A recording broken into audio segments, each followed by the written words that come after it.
Hey, today we have, oh my gosh, he's such an amazing person. I mean, if you've ever thought, like, I'm wasting money, I need to save money, then of course you probably tuned into Clark Howard's fantastic radio show or amazing podcast. And so I called Clark because I'm like, you know what? So many people want to know, like, what are the insider secrets to really saving money on airfare? Like, for example, this past week, Hopper came out and they said, if you want to save money on your airline tickets, is that you need to buy those tickets now for Thanksgiving because the best day of the week is a Wednesday and it's between like 21 days and 58 days. And then Google comes out and says, no, it's 71 days before departure. And of course, I travel all the time. I mean, I counted up, I've been to 36 different countries. And I admit that I'm not really the best person at say saving money on airfare because I'm like, you know what, just get me to Tokyo or get me to Paris or wherever it is, on the shortest flight. That's always my thing, the shortest duration. So anyway, joining us is Clark. Clark, you look fabulous. It's so nice to see you. Well, it's so good to see you. And, we've tried to get together over the years and I always mess it up, don't I? No, you don't always mess it up. Not at all. And by the way, what you just said, my wife is with you 100%. She can't stand that I'll route us who knows how to get wherever to save money. And she's like, I want to go nonstop. And I'm like, no, you miss all the adventure when you go nonstop. Oh, no, Clark, no, don't tell me about adventure when you're sitting there and they're like, I just want to let you know, everybody at gate 78, the flight has been canceled. You're like, oh, no. Or they come out and they say, you know what? We'll give you $1,000 in vouchers if you don't get on this plane right now. And I'm like, no, not me. I am on that plane. I am on that plane 100%. And my wife knew from very early, just when we were dating, that when they'd call for volunteers, I was at the counter. Because there's always another flight. There's always another day you can go.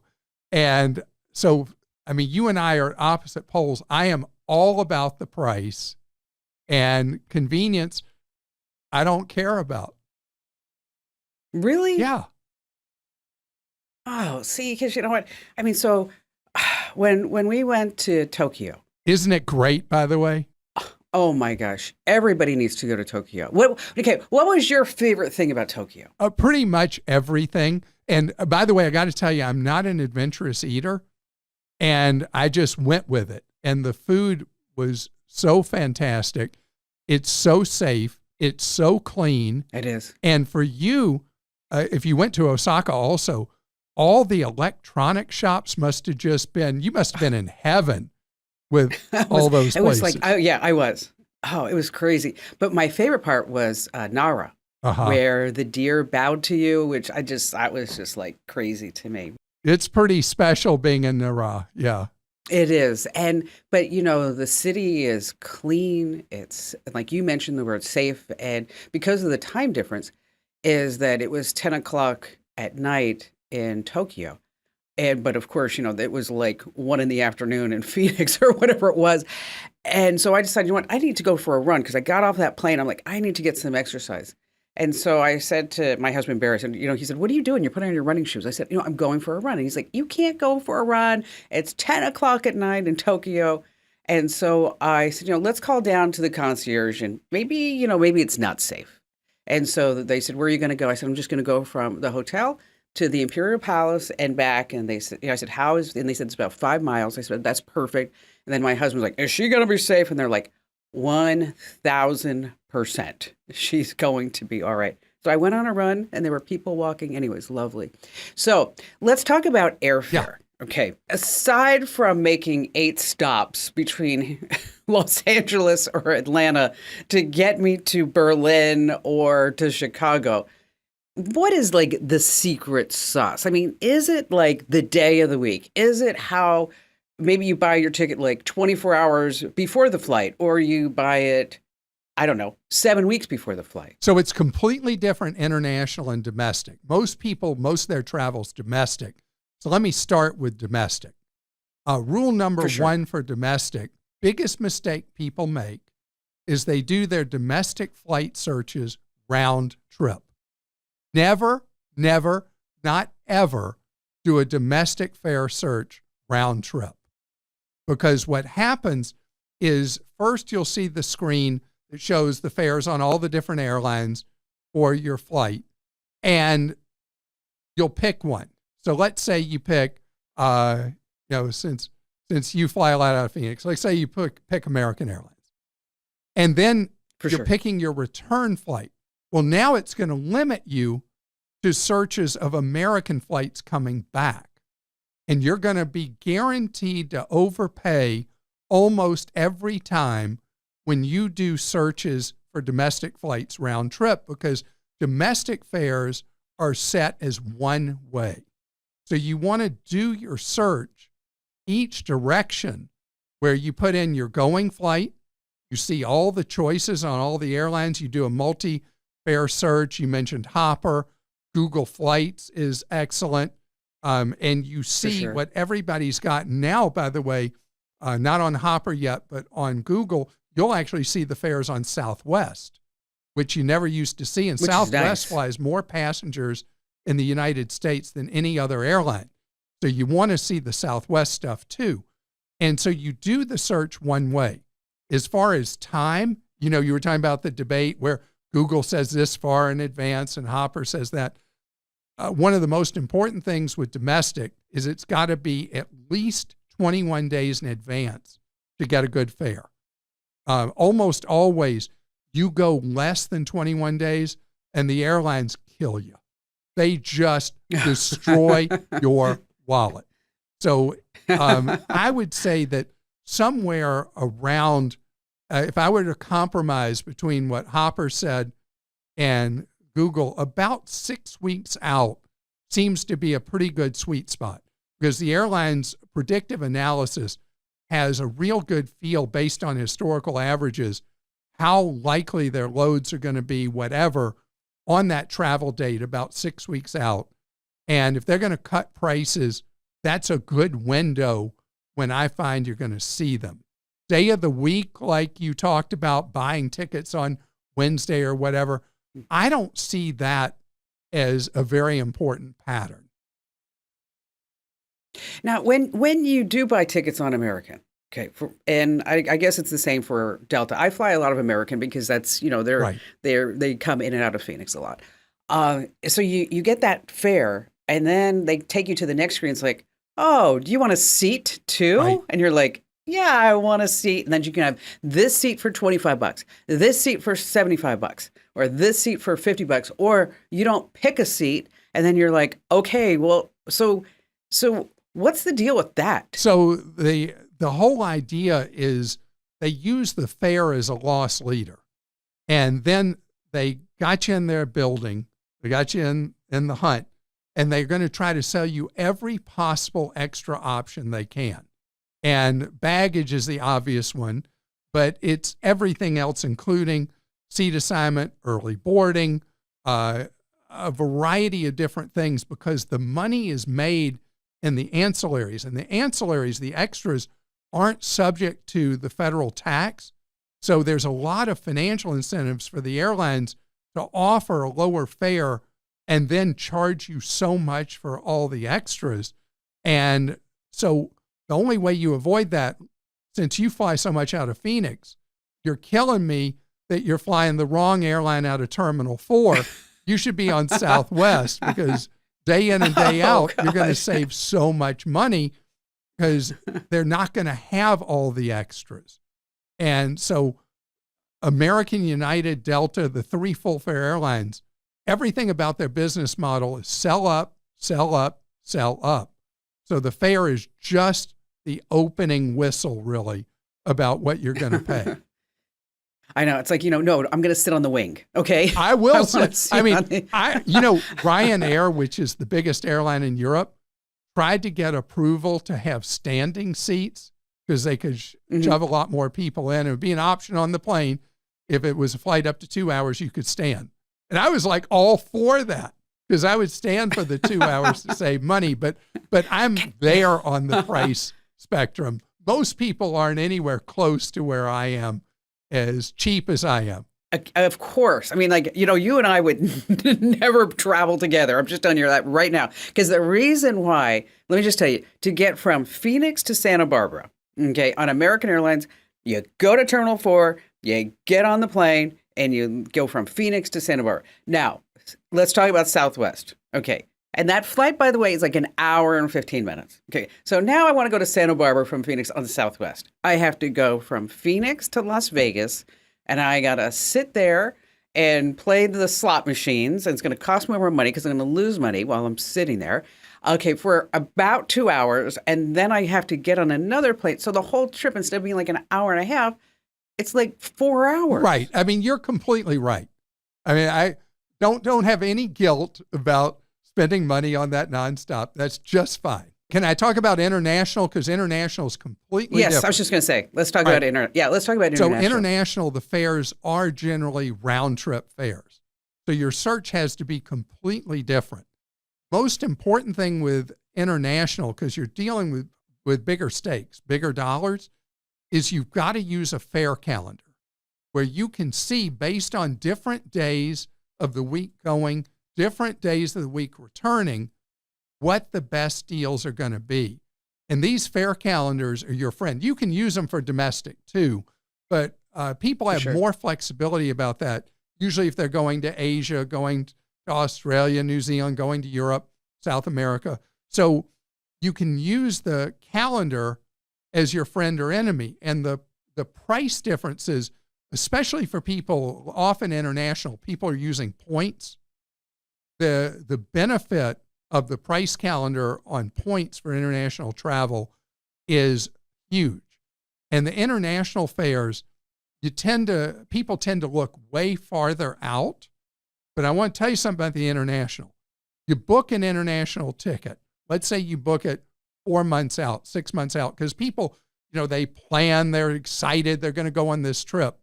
For sure. And they set it and forget it. They bought the fare, they think they're done. But today, on most tickets, you don't pay a change fee.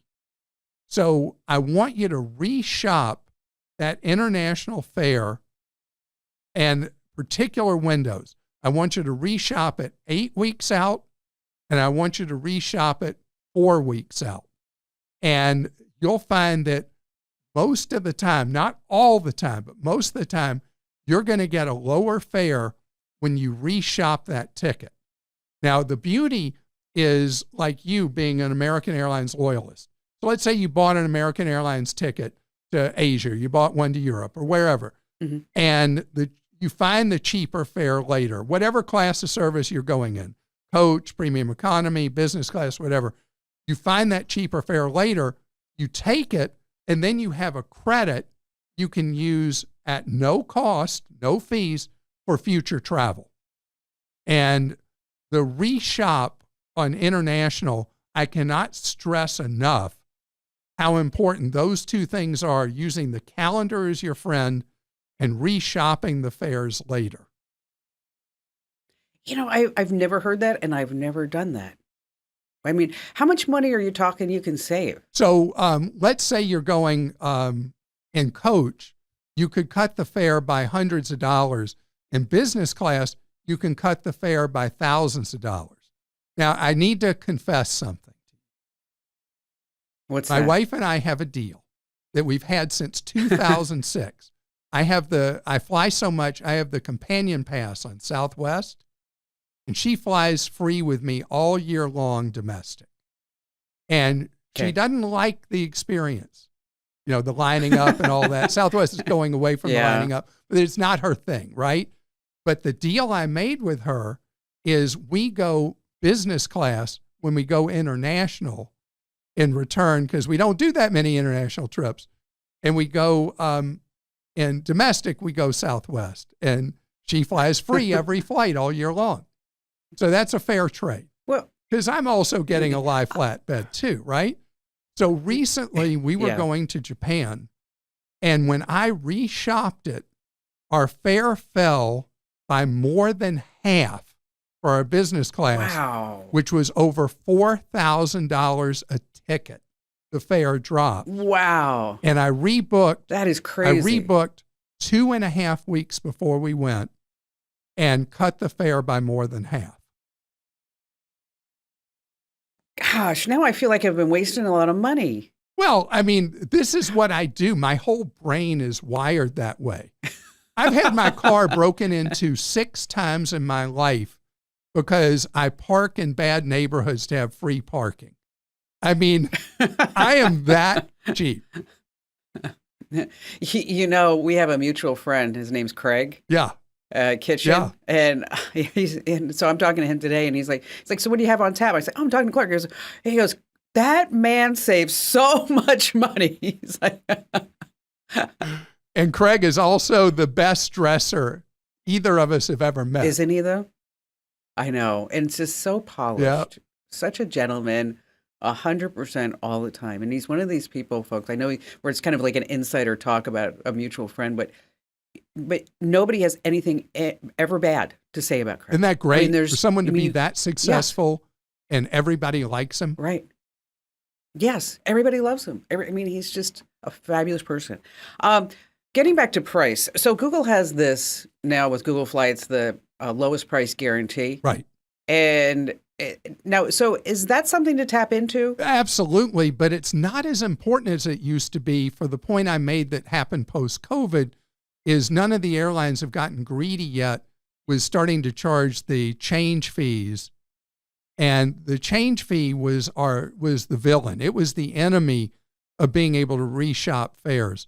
So manually, you can wait for Google to say, okay, this fare went down automatically, and Google says they're going to give you the money.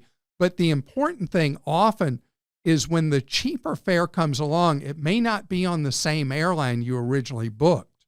In your case, you're only going to want that cheaper fare on American, and then the Google offer becomes valuable.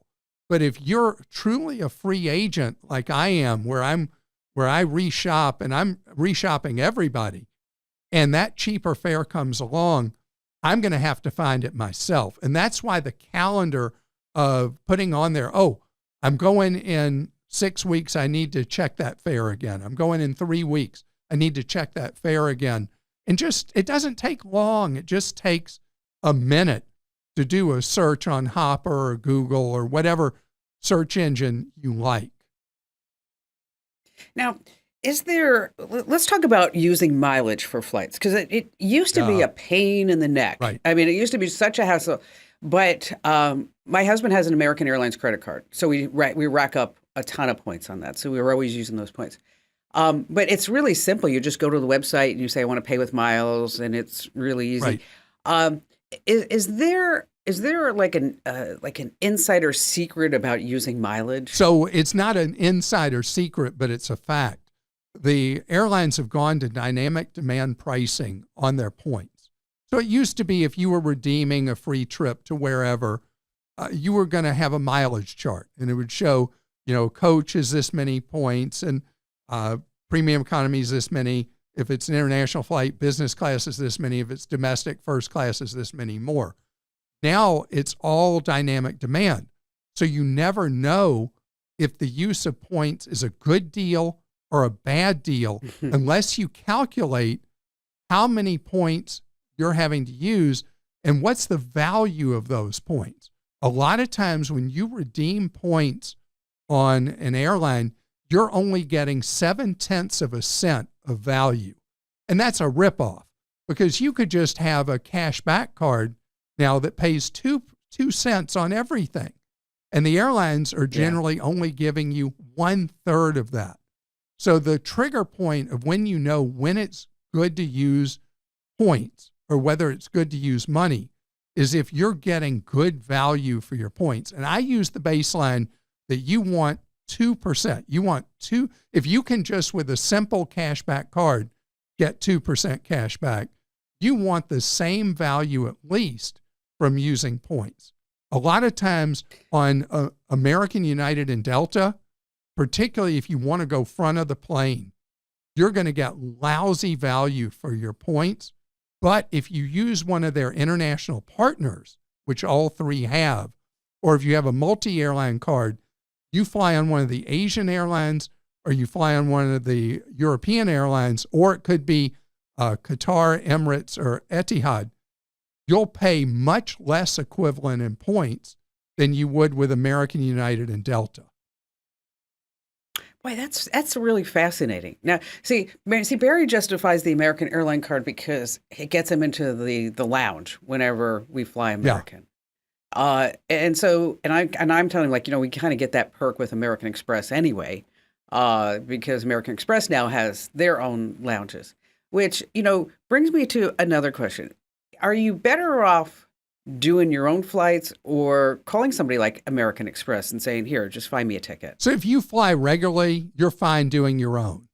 If you fly infrequently, you might find there's going to be an advantage using a booking outlet like using American Express to book or a traditional travel agent.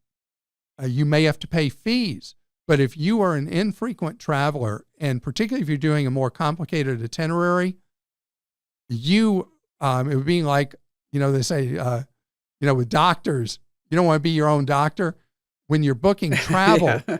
you don't want to book your own travel if you're not an experienced person. And that's when, if it's complicated. If you're just going from, Chicago to Baltimore, you can book your travel. You don't need a travel agent. Yeah. If you're booking Chicago to Beijing and you don't routinely travel internationally, especially to Asia, you want an agent. The American Express has a perk of a airport butler.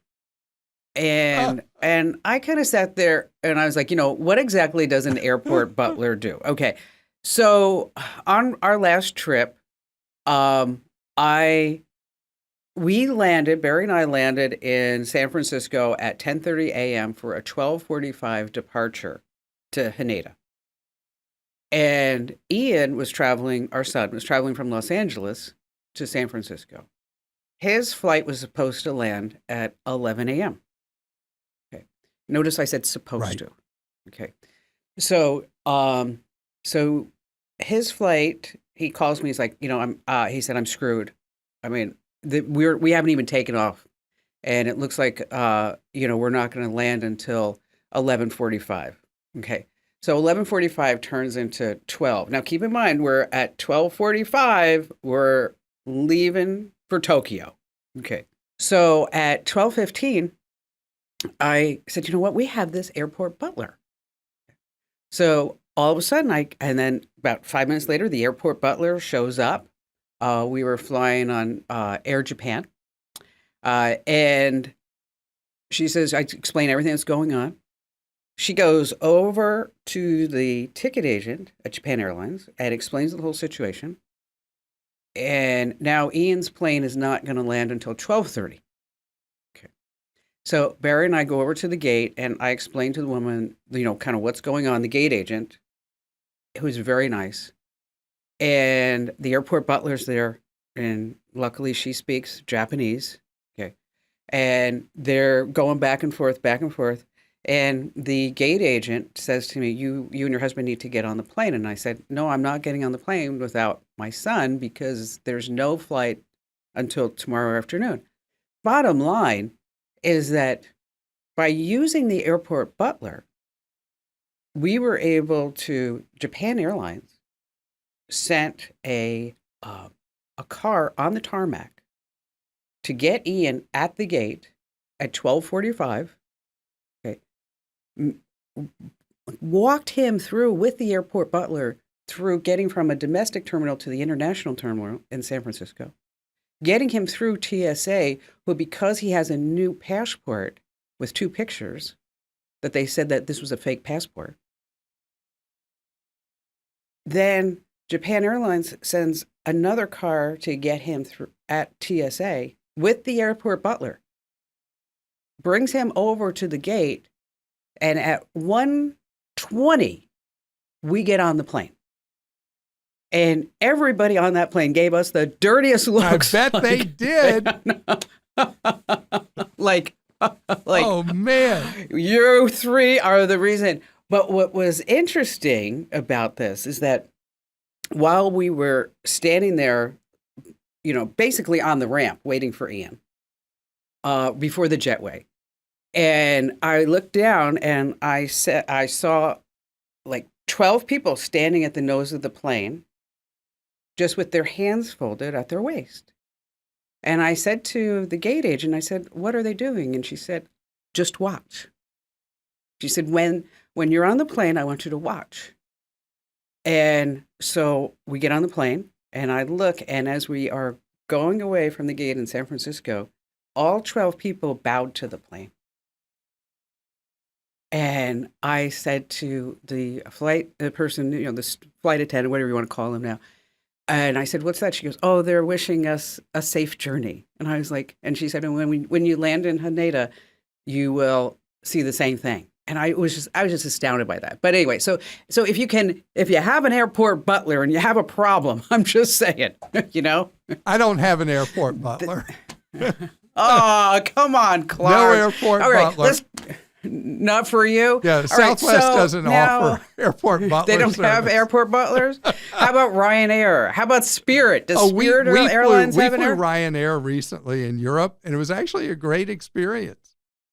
Was it? Yeah. Where'd you go? And it was cheap. We were flying within a domestic flight within Italy. We went to Brindisi, Italy, if you know where that is, in the heel of the boot on the Adriatic. Oh, got it. So how much cheaper was Ryanair? I think we paid €22 for the flight, which was like $24. So it was more than I like to pay, but what I had to pay. $24. Oh my gosh. All right. So is Spirit Airlines any good in the United States? Or by the no? No, and they unfortunately have been very important price competition, but they're in a heap of trouble. And there's a good chance they're not going to survive. That's not a secret. Okay. They have not run a good operation. The difference is, our deep discounters in the United States have not grown in market share like deep discounters have elsewhere in the world. Because you want to know who the most reliable airline is in Europe? Ryanair. The biggest airline is in Europe? Ryanair. Who's the cheapest airline to fly in Europe? Ryanair. People may hate them, but they know they're reliable and they fly them. If Spirit had been really, really a well-run airline, they'd be huge and making money hand over fist. You gotta give people the basics. You gotta run on time. You gotta be safe. You gotta be reliable. And they've been safe, but they've not been on time. They've not been reliable, and they're not very friendly. No. I have a friend of mine who flew them, and they were just nasty mean, and then they charge you for to bring a bag online or a bag on the plane and another bag, and if you want to use the bathroom, it's $5. You don't have to pay for the bathroom. Okay, but it is pretty bad. Yeah. All right. One last question. Is when you start looking at domestic, can you really save money, like, for example, by going to Midway versus Chicago O'Hare? I mean, is it worth looking at, like, community airports? You're asking one of the most important questions for people that are price sensitive, because there's more and more emphasis on airlines flying to smaller regional airports.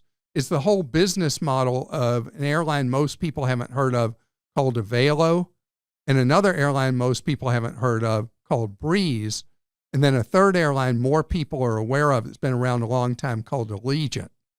These three airlines, what they do is they fly to small, out-of-the-way airports, easy to get into them, easy to get out of them, parking's cheap or free. They don't have the air traffic control delays like your son had at LAX, waiting in a long line to ever be able to take off.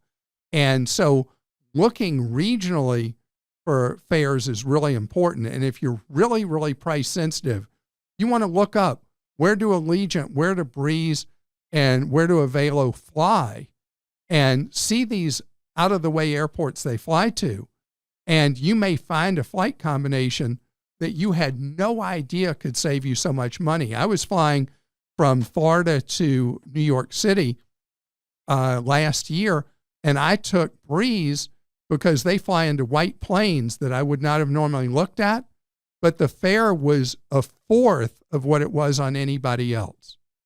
Wow. So your question about Midway versus O'Hare, or, Love Field versus DFW, or in the Phoenix metro area between Phoenix, Mesa, and flying out of Sky Harbor, these things really matter, and they'll save you big money if you look at things you don't automatically think of. And now we also have some other airlines that have popped up. And I don't want to say, well, not really airlines as much as they're flying under the charter regulations. JSX. And getting around some of the. Yes, JSX. Where JSX, for me, it flies from Scottsdale Airport. Right.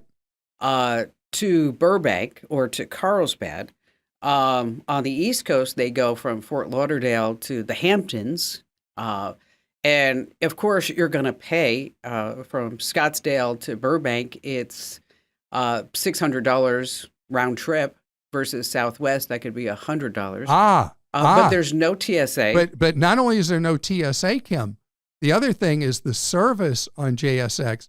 It is better than domestic first on the three full fare airlines, on American, United, and Delta.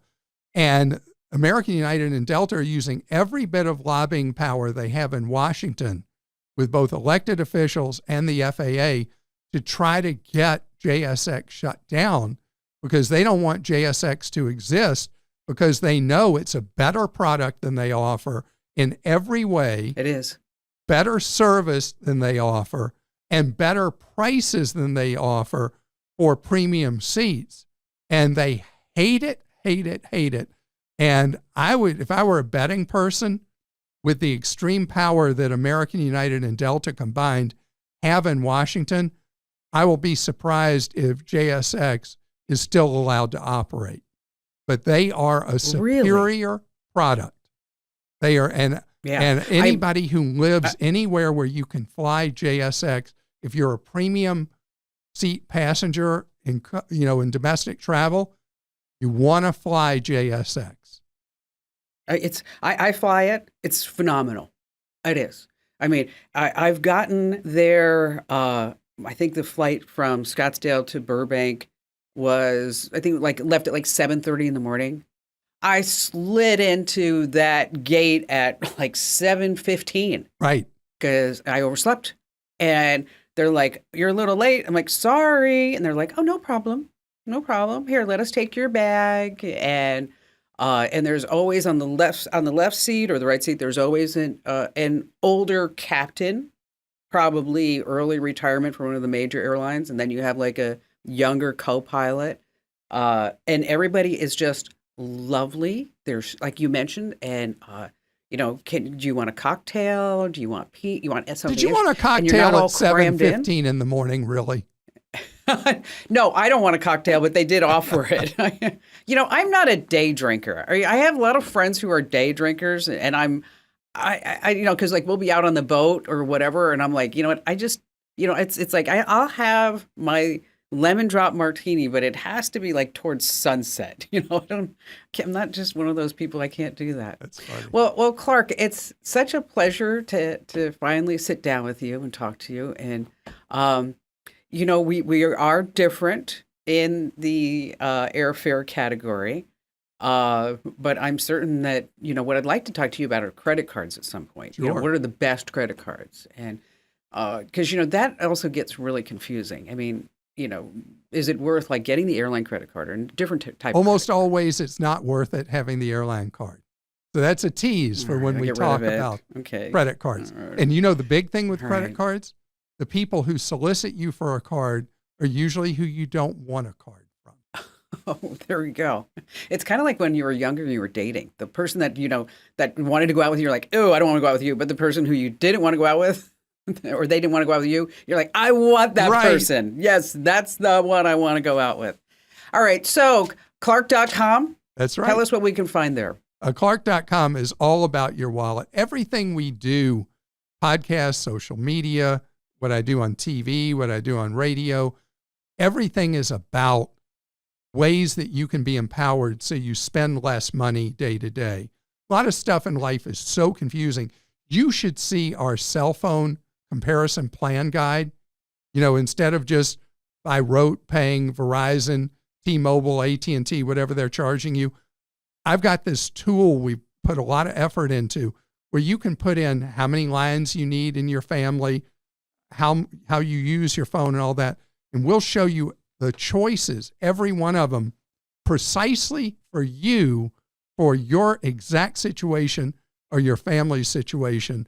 And you'll save tons of money. I mean, not a little bit of money, tons of money by knowing the deals that you're not being told about. Yeah, and that's it. I mean, unless you're really focused on tracking this stuff down, which obviously you are, and it's such an honor and pleasure. God, you are so cheap. I'm going to tell Craig, he's so right. God, Clark is like the cheapest guy I've ever met. Craig does really have a hard time understanding me. Okay, so let me one question. Yeah. Okay, you're out to dinner. Yeah. Okay. It's your anniversary. Right. Okay, it's a big number. Right. It's a 10th, 20th, 30th, 40th, whatever it may be. Right. And there's the $50 bottle of champagne. There's the $25 bottle of champagne. Okay, maybe not 50, not 25. There's a $50 split bottle of champagne. So you're going to get one or two glasses out of the thing. Or you got a $150 bottle of champagne, or this is a big one, so you're going to spend like $250 on a bottle of champagne. Which one are you getting? None of the above. What are you thinking? Oh, we're not spending that come money. on. My goodness. No, if we want to have something to drink, we have it before we go to the restaurant. If we go to the restaurant, my wife might have one glass of wine. I won't even order at a restaurant. I don't drink alcohol usually. I won't even order like a Coke Zero, which is my favorite drink, if it costs too much. I'll just drink tap water at the restaurant. I mean, come on. And the Bermuda Triangle of restaurants, dessert. Oh man, the profit margins that restaurants make on dessert. No way. Yeah. We'll go have dessert somewhere else later if we're going to have dessert.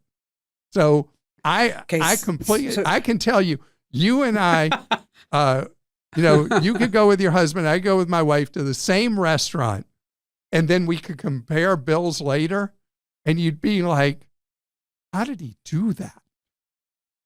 You know what? Although I will tell you, last night we went out to dinner, and they said, "Are you celebrating anything?" And I said, "Oh, it's his birthday." So you got your free dessert. I love it.